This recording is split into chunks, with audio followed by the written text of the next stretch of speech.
ദൈവ തിരുനാമം മഹത്വപ്പെടുമാറാവട്ടെ.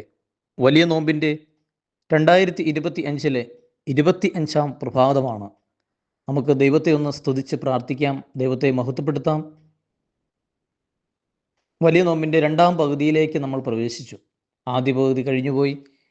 ഇനിയുള്ള ദിവസങ്ങൾ ഏറ്റവും തീക്ഷ്ണമായിട്ട് പ്രാർത്ഥിച്ച് നമ്മുടെ പൂർവികർ മോശ, ഏലിയാവ്, യേശുതമ്പുരാൻ ഇവരെല്ലാം നോമ്പ് എടുത്ത് സാത്താന്യ ശക്തിയോട് പോരടിച്ച് അവയെ ഏറെ അഭിഷേകത്തിൽ നിറഞ്ഞവരാണ്. നമുക്കും ഈ നോമ്പിൻ്റെ അവസാന മണിക്കൂറിലേക്ക് വരുമ്പോൾ അഭിഷേകത്തിലേക്ക് നിറയാൻ തക്കവിധം പരിശുദ്ധാത്മാവ് ആഹ്വാനം ചെയ്യുകയാണ്.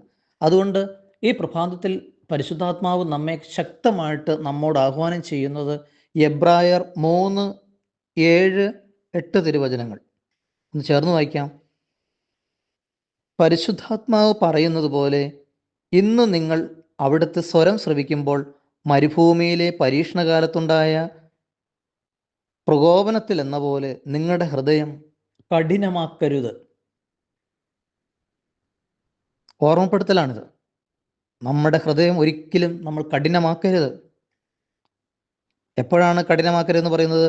നിങ്ങൾ അവിടുത്തെ സ്വരം, അതായത് വചനം ശ്രവിക്കുമ്പോൾ, വചനം കേൾക്കുമ്പോൾ, ധ്യാനത്തിൽ പോകുമ്പോഴും, കൺവെൻഷന് പോകുമ്പോഴും, കുടുംബ കൂട്ടായ്മയ്ക്ക് പോകുമ്പോഴും എല്ലാം വചനം കാതുകളിൽ പതിയുമ്പോൾ അതിനോട് ജീവിതം കൊണ്ട് പ്രതികരിക്കണം എന്ന് പരിശുദ്ധാത്മാവ് ആഹ്വാനം ചെയ്യുകയാണ്.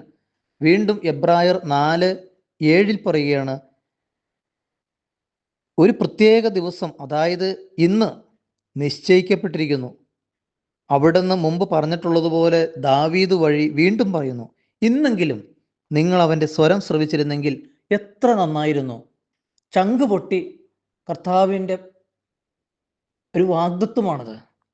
പരിശുദ്ധാത്മാവ് വചനത്തിലൂടെ നമ്മോട് ആവശ്യപ്പെടുകയാണ്, ഇന്നെങ്കിലും നിങ്ങൾ അവൻ്റെ സ്വരം ശ്രവിച്ചിരുന്നെങ്കിൽ എത്ര നന്നായിരുന്നു.